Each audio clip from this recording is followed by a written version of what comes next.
their invasion of Ukraine, where for once we got the support of all our allies.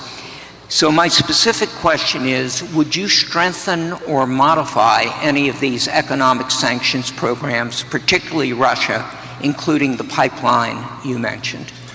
Well, it's a great question. The problem with what we have with sanctions, and I was a user of sanctions, but I put them on and take them off as quickly as possible, because ultimately it kills your dollar and it kills everything the dollar represents, and we have to continue to have that be the world currency. I think it's important. I think it would be losing a war. If we lost the dollar as the world currency, I think that would be the equivalent of losing a war. That would make us a third world country, and we can't let it happen. So I use sanctions very powerfully against countries that deserve it, and then I take them off.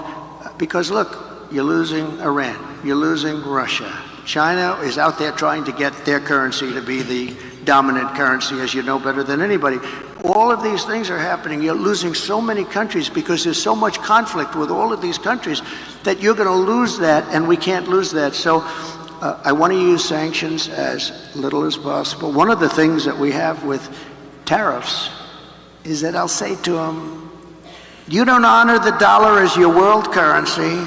Is that right? You're not going to do it? No, we're not. I said, that's okay. I'm going to put tariffs all over your product. And they're going to say, sir, we'd love to honor the dollar as the world currency. You know, tariffs, in addition to monetary and the money that we'll take in, which will be bigger than you've ever seen in this country before, gives you tremendous political power for something like that, as an example. I stopped wars with the threat of tariffs. I stopped wars with two countries that mattered a lot.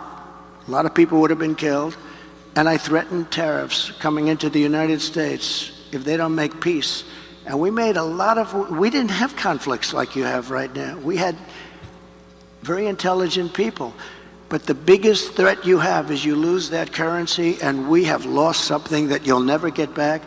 And we can keep it if we're smart, but they use it too much, and then they just forget about it. And these countries like Russia, it's going out now and doing its own thing, and you know, they're going out bragging about how they don't need us anymore, et cetera, et cetera. The sad part about Russia is that Ukraine would have never happened if I was president, so we wouldn't really have to be talking about sanctions, but it did happen. And one of the things I'm going to do, a little bit relevant to your question, is if we win, I believe I can settle that war while I'm president-elect. Before I ever get into office, I can get that war settled and get that war stopped, because it's a horrible, horrible war.